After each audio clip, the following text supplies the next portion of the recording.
오늘의 이야기 지금 바로 거울 앞에 서서 당신의 모습을 비춰보십시오. 거울 저편에서 당신을 마주보는 그 사람. 당신은 그 모습에 만족하십니까? 아니면 어느새 부드럽고 안락함에 길들여진 나약한 존재가 되어 과거에 위대했던 자신의 그림자에 불과한 삶을 살고 있지는 않으신지요? 나약한 자는 위대한 유산을 남기지 못합니다. 나약한 자는 인생의 전투에서 승리할 수 없습니다. 나약한 자는 결국 아무것도 아닌 존재로 쓰러져 갈 뿐입니다. 다시는 헤어나올 수 없는 깊은 공허 속으로 말입니다. 진실은 때로 씁쓸하고 고통스럽습니다. 하지만 기억하십시오. 그 누구도 당신을 구하러 오지 않습니다.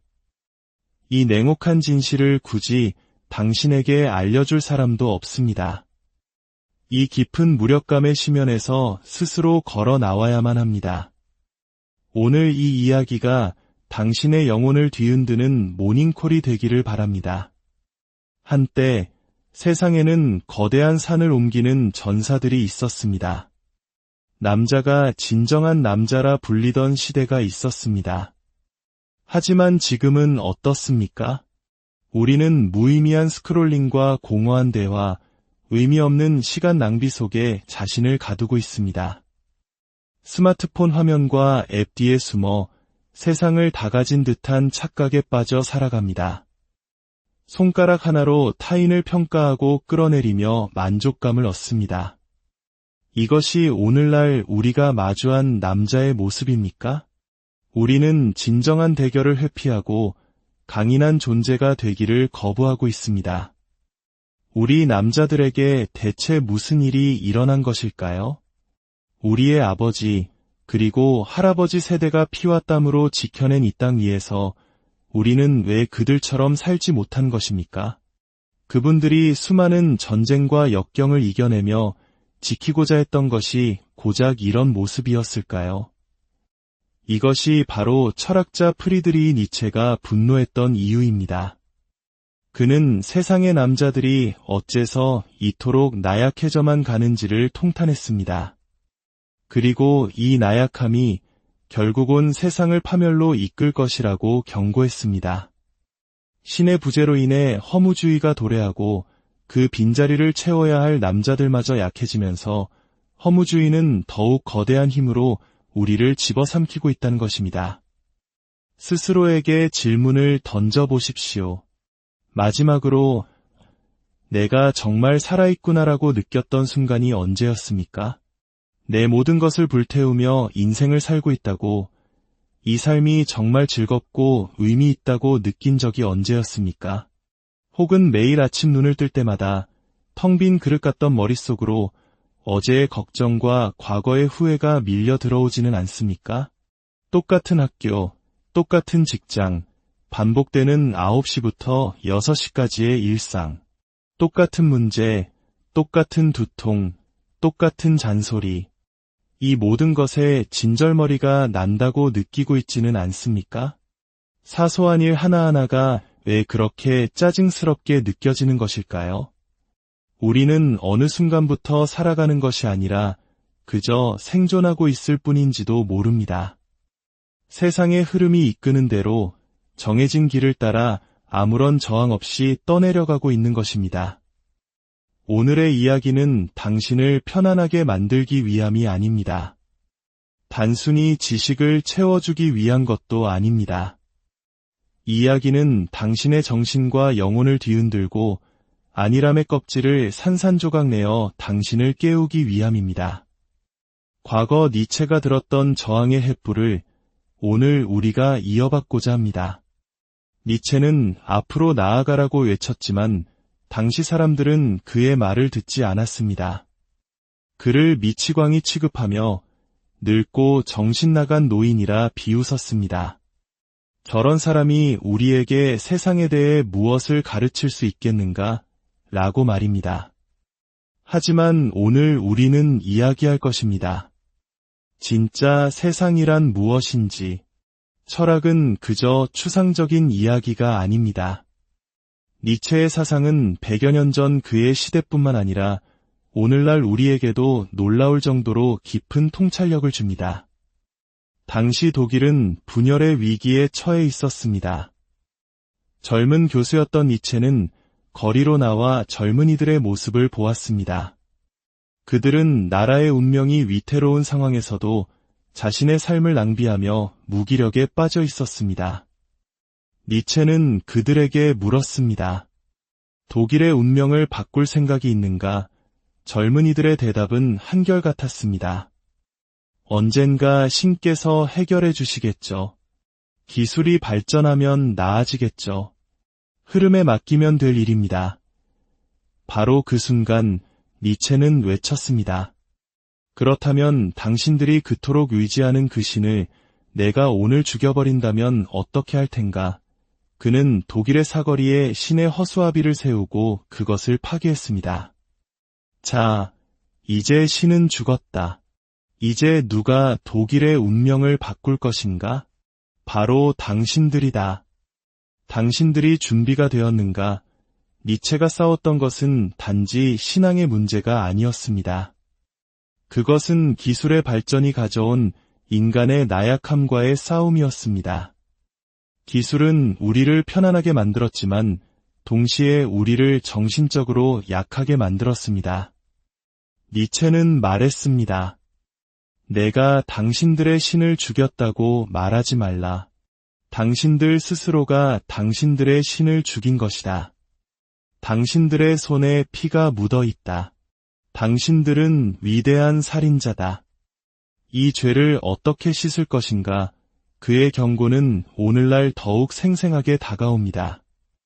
지하철을 타면 거의 모든 사람의 손에 스마트폰이 들려 있습니다.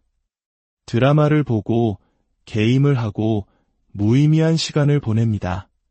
그 누구의 눈에서도 미래를 향한 뜨거운 열정이나 지식을 향한 갈망을 찾아보기 힘듭니다. 한 손으로는 친구와 대화하면서도 다른 한 손의 손가락은 무의식적으로 화면을 스크롤하고 있습니다. 무엇을 찾기 위해 그토록 스크롤을 하는 것입니까? 니체는 바로 이것을 경고했습니다. 한때 신의 노예였던 우리가 이제는 우리 스스로가 만든 기술의 노예가 될 것이라고 말입니다. 어떤 이들은 말합니다. 남자도 힘들다. 남자도 울 수 있다. 물론입니다. 하지만 니체가 말하는 강인함은 감정의 부정이 아닙니다. 사소한 일에 눈물을 보이고 자신의 나약함을 평범함이라는 이름으로 포장하는 것을 경계하라는 것입니다. 니체 자신은 결코 자신의 고통에 대해 울거나 불평하지 않았습니다. 그는 타인 앞에서 자신의 약한 모습을 드러내지 않았습니다. 그렇다고 그가 감정이 메마른 냉혈한이 된 것은 아닙니다. 그는 자신의 고통을 스스로 감내하고 그것을 창조의 에너지로 승화시켰습니다. 오늘날 우리 사회는 안락함을 찬양합니다. 도전을 피하고 위험을 멀리하라고 가르칩니다. 모두가 편안한 직장, 편안한 관계, 예측 가능한 편안한 삶을 원합니다. 니체는 위험하게 살아라고 했을까요? 70, 80세가 되어 죽음의 문턱에서 당신의 삶을 되돌아볼 때 수많은 안락함 속에서 놓쳐버린 위대한 가능성들을 깨닫고 후회하게 될 것이기 때문입니다. 니체는 어땠습니까?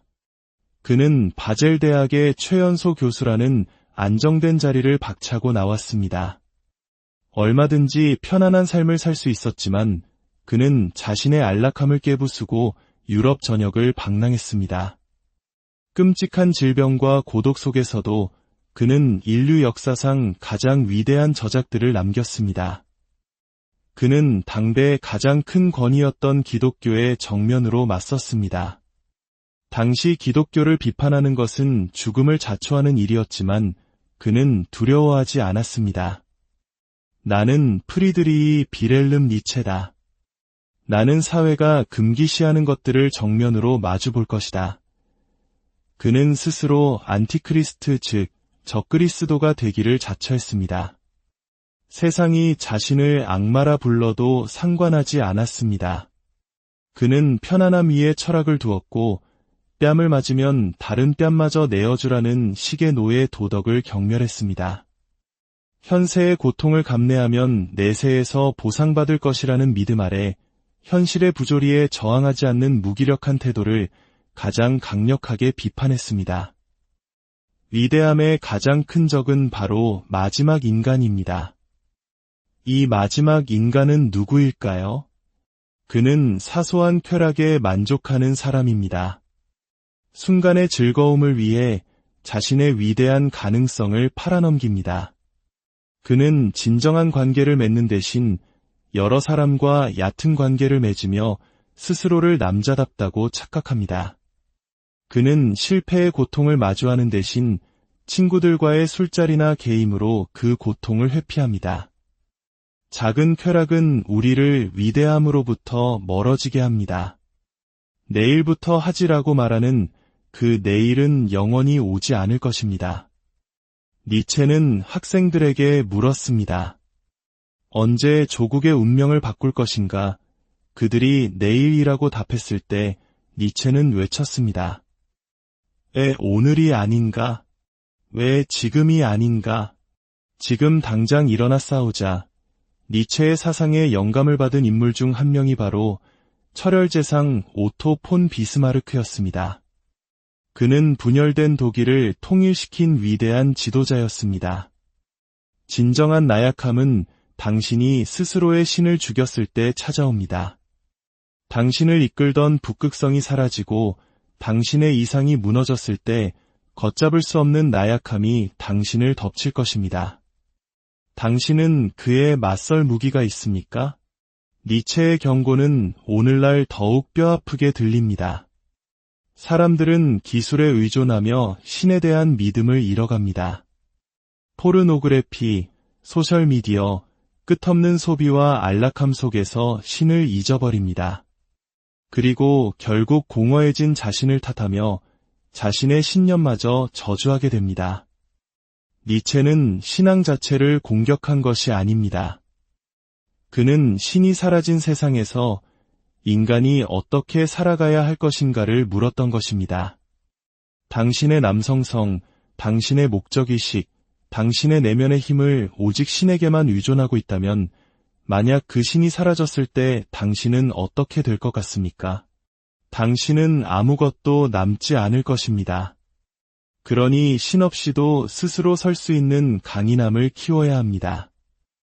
과거 중세의 기사들은 신에 대한 믿음과 동시에 자기 자신에 대한 강한 믿음을 가지고 있었습니다. 그러나 현대 사회에서 그 믿음은 사라져가고 있습니다. 오히려 신앙을 가장 크게 외치는 자들이 가장 신을 의심하고 가장 마음이 약한 경우가 많습니다. 진정으로 강한 신념을 가진 자는 행동으로 보여줍니다. 그는 일어서서 싸우고 자신의 책임을 다하며 최고의 인간이 되기 위해 노력합니다. 그는 마지막 인간이 아니라 스스로의 한계를 뛰어넘는 초인이 됩니다. 마지막 인간은 투쟁을 두려워합니다. 더 높은 목적을 거부하고 오직 안락과 오락만을 추구합니다. 니체는 교회를 파괴하라고 말하지 않았습니다. 그는 당신이 가진 더 높은 목적에 대한 믿음을 그 어떤 현대 기술이나 유혹에도 흔들리지 않을 만큼 굳건하게 만들라고 말했습니다. 그렇다면 이 허무와 나약함의 시대에 대한 니체의 해답은 무엇이었을까요? 바로 힘의 의지입니다. 이는 타인을 지배하려는 욕망이 아닙니다. 이것은 자기 자신을 극복하고 자신의 잠재력을 최대한으로 발휘하여 최고의 자기 자신이 되려는 내면의 추동력입니다. 초인이란 바로 이 힘의 의지에 충실하여 평범함의 중력을 이겨내고 스스로를 완성한 사람입니다. 원숭이와 인간의 차이만큼이나 평범한 인간과 초인의 차이는 거대합니다. 니체는 이 힘의 의지를 증명하기 위해 말년에 몇 달 만에 인류 지성사에 길이 남을 책들을 쏟아냈습니다. 사람들은 그가 미쳤다고 했지만 그는 인간이 자신의 잠재력을 어디까지 밀어붙일 수 있는지를 온몸으로 보여주었습니다. 쇼펜하우어는 인간에게 살려는 의지가 있다고 말했습니다. 하지만 니체는 반문했습니다. 단지 살아남기 위해서라면 인간은 왜 스카이다이빙을 하고 시속 300km로 질주하며 심해로 잠수하는가? 그것은 생존을 넘어 자신의 한계를 시험하고 확장하려는 힘의 의지 때문입니다. UFC의 챔피언 존 존스를 보십시오. 그는 옥타곤 안에서 인간의 한계를 넘어섭니다. 고통과 부상 속에서도 그는 싸움을 멈추지 않습니다.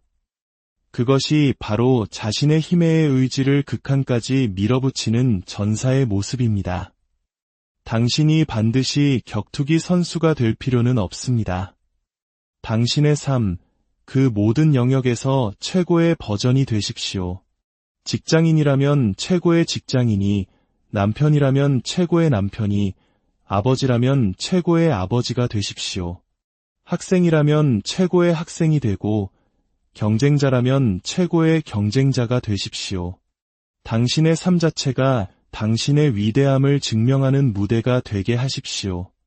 고대 스파르타의 아고게 훈련은 상상을 초월할 정도로 잔혹했습니다. 하지만 그 훈련은 단지 강한 육체만을 만들지 않았습니다. 그들은 수사학과 철학을 배우며 강인한 정신 또한 단련했습니다. 육체와 정신이 조화를 이룬 진정한 전사를 길러낸 것입니다.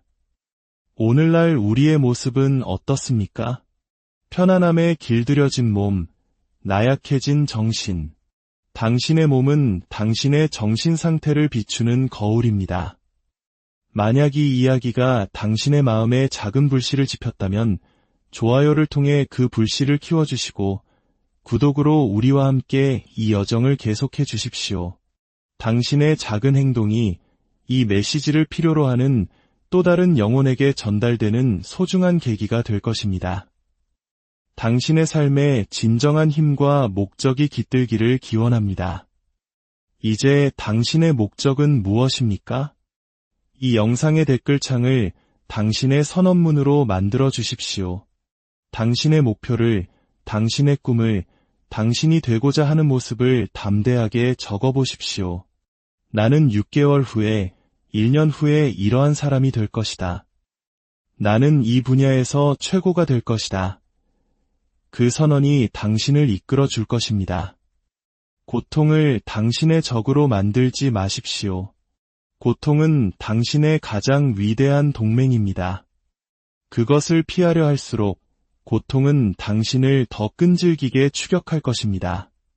하지만 당신이 이리 와라라고 말하며 그것을 정면으로 마주하고 끌어안을 때 고통은 당신을 더 강하게 만드는 원동력이 될 것입니다. 니체의 핵심 철학은 바로 이것입니다. 도전과 시련이 없는 삶은 아무런 가치가 없다는 것. 삶의 의미는 바로 그 도전들을 극복해 나가는 과정 속에서 발견됩니다.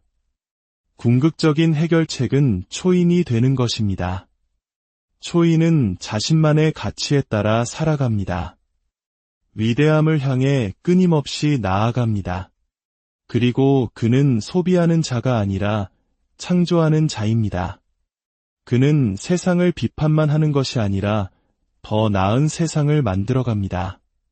타인의 인정에 목매지 마십시오. 친척의 비난에 상처받지 마십시오. 그들이 당신의 인생을 대신 살아주지 않습니다. 오직 당신 자신을 위해 당신의 기술을 연마하고 당신의 실력을 증명하십시오. 처음에는 비웃던 사람들도 당신이 당신의 길에서 위대한 성취를 이루었을 때 결국 당신을 찾아와 조언을 구하게 될 것입니다. 이것이 바로 힘의 의지가 현실에서 발현되는 방식입니다. 당신의 내면에 있는 힘을 믿고 굳건히 당신의 길을 걸어가십시오. 목표 없는 당신은 나침반 없는 배와 같습니다. 망망대해에서 표류하다. 결국 폭풍에 휩쓸려 사라질 것입니다. 당신의 가정에서, 당신의 사회에서 리더가 되십시오. 당신의 분야에서 모두가 우러러보는 존재가 되십시오. 소크라테스는 자신의 철학을 지키기 위해 죽음을 택했습니다. 넬슨 만델라는 27년간의 감옥 생활 속에서도 자신의 신념을 굽히지 않았습니다. 당신의 신념은 무엇입니까? 당신이 목숨을 걸고 지킬 만한 가치는 무엇입니까? 현대사회의 가장 큰 함정은 기술이 만들어낸 소비주의입니다. 새로운 기기, 새로운 유행의 정신을 빼앗기지 마십시오. 그 돈과 시간을 당신 자신에게 투자하십시오. 당신의 기술을 연마하고 당신의 지식을 넓히는 데 사용하십시오. 언젠가 당신은 돈에 대해 걱정할 필요가 없는 순간을 맞이하게 될 것입니다. 기술은 삶을 편리하게 만들었지만 우리의 정신을 약하게 만들었습니다. 과거에는 사랑을 얻기 위해 수많은 노력을 기울여야 했지만 이제는 손가락 하나로 상대를 고릅니다. 이러한 편리함 속에서 우리는 진정한 투쟁의 가치를 잊어가고 있습니다. 위대함은 당신에게 거저 주어지지 않습니다. 매일 당신의 안락한 영역을 깨부수고 한 걸음 더 나아가야 합니다.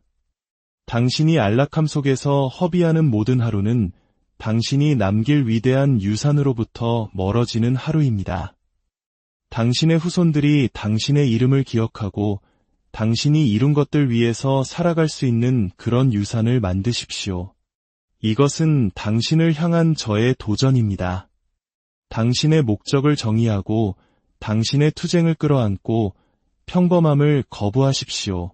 그리고 무리 속에서 뛰쳐나와 당신이 진정으로 되어야만 하는 그 사람이 되십시오. 니체는 이렇게 말했습니다. 살아야 할 이유가 있는 사람은 거의 모든 상황을 견뎌낼 수 있다. 당신의 왜를 찾으십시오. 그리고 정복하십시오. 마지막으로 이것 하나만은 항상 기억하십시오. 나를 죽이지 못하는 고통은